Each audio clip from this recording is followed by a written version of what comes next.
संगीता काय गालपडे. आज आपण नस्य करणार आहे. आता इन्सुलिनचा बेट टॅबलेट वर्टीन 24 मिलीग्रामची किती टाइम खातात बघा. 24 मिलीग्रामची टॅबलेट वर्टीन चक्करची गोळी 2 टाइम खातात ते. 1 2 3 4 5 6 7 8 9 10. 1 2 3 4 5 6 7 8 9 10.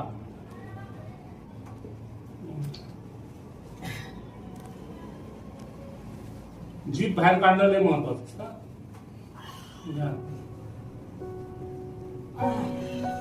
कसं उठून पुण्याने सोडा घ्या सोडा. हळूहळू डोळे उघडा.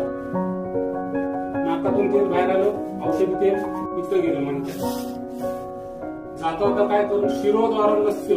शिरोद्वार नस्य म्हणजे शिर म्हणजे डोकं. डोक्याचा द्वार डोक्याचा दरवाजा नाक आहे. नाकातून ट्रीटमेंट केली तर मणक्यापर्यंत गेलं. तिथे मानेचे मणके असतात ना ज्यांचं ऑपरेशन सांगतात ते इथपर्यंत शिरलं. मणक्याचे चीज भरून काढलं औषधी तेलाने. तर जर नाकातून बाहेर नाही आलं, तोंडातून घशातून बाहेर नाही आलं म्हणजे ते डायरेक्ट आतमध्ये गेलं. पण जाता जाता काय करल, सर्दी नीट करल, शिंका नीट करल, डिवेटेड नेसल सेप्टम नाकाचं हाड वाढलेलं असतं ते नीट करल. कोणाकोणाचा गंध गेलेला असतो, कोरोनामध्ये बरेच लोकांचा गंध गेला ते नीट करल. मग चिडचिडपणा, राग, डोकं दुखणं, मायग्रेन, अर्ध डोकं दुखणं, पूर्ण डोकं दुखणं, खालित्य, केस गळणे, पालित्य, केस पिकणे, स्ट्रेस, चिडचिडपणा. स्ट्रेसमुळे बरेच लोकांना बीपी वाढलाय, शुगर वाढतोय, थायरॉइड वाढतोय. शुगर आहे का नाही? किती वर्षापासून आहे? हा.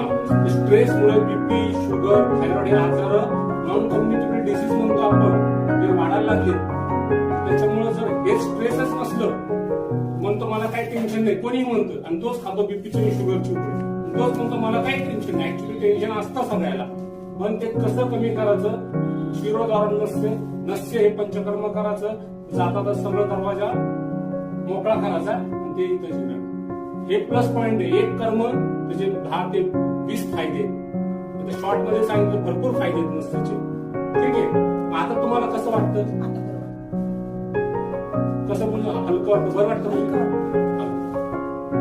बघितलं तुम्ही काय सांगता? बोला. हलकं वाटतं. लोक सगळं सगळं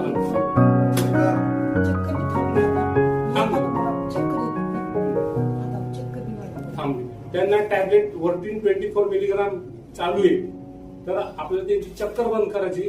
त्यांची चक्कर सुद्धा, डोक्याचे सगळे आजार, मानसिक आजार सगळे, जे झोपीचे गोळे खातात, चिडचिडपणाचे गोळे खातात, ते सगळे ह्या नसते नीट होईल. म्हणजे ऊर्ध्व चतुर्गत रोग, वरचे सगळे आजार एका ट्रीटमेंटनी नीट होणार. थेरपीनी कोणताच डॉक्टर पंचकर्म शिकवत नाही. स्वतः मी पेशंटला सांगतो, व्हिडिओ का काढतो, त्यांनी शिकावं आणि त्यांचं बघून 10 लोकांनी बघावं आणि घरीच करावं. त्याच्यासाठी आमचं उद्दिष्ट आहे की ही सेवा म्हणून चालले. चालेल, ठीक आहे. तुम्ही काय म्हणता? 2 शब्द. व्यवस्थित आहे. मी पण माझी दुसरी चक्कर आहे. बराचसा फरक पडलाय मला. काय काय त्रास होतो तुम्हाला? आता माझ्या मणक्या ही कमरातली नस दबलेली, तर माझा पाय दुखतोय, पाय बी बारा आहे मला. परत त्यांना सगळंच वाताचा त्रास असल्यामुळे सगळेच डोक्यापासून तर पायापर्यंत सगळेच आजार आहेत. तत्र वृक्ष लघु शीत खरं सुषमांचल अनिल. तत्र वृक्ष म्हणजे कोरडेपणा आहे, मी कडक राहील वात म्हणतो. लघु म्हणजे हलका आहे, मी फिरत राहील. शीत म्हणजे थंड आहे. थंड म्हणजे थंड वारा, थंड फरशी, थंड वातावरण, शिळ अन्न सकाळचं रात्री खायचं नाही, रात्री सकाळी नाही खायचं. फ्रीज मधलं अन्न, बेकरीचे प्रोडक्ट यांनी वात वाढल. तत्र वृक्ष लघु शीत खरं म्हणजे खरं, सूक्ष्म आहे, दिसत नसतो वात. वात म्हणजे हवा. चल गुणे हा श्लोक याच्यासाठी सांगितला, विचार चलत राहतात. डोक्यातले विचार कोणी थांबू शकत नाही, पण नस्य थांबवणार. चल म्हणजे विचार आणि अनिल म्हणजे हवा, म्हणजे हा वाताचा गुण आहे, त्याचा स्वभाव आहे. आपल्याला हा बदलायला लागला, त्याची ट्रीटमेंट विरुद्ध करायची. समजलं? धन्यवाद.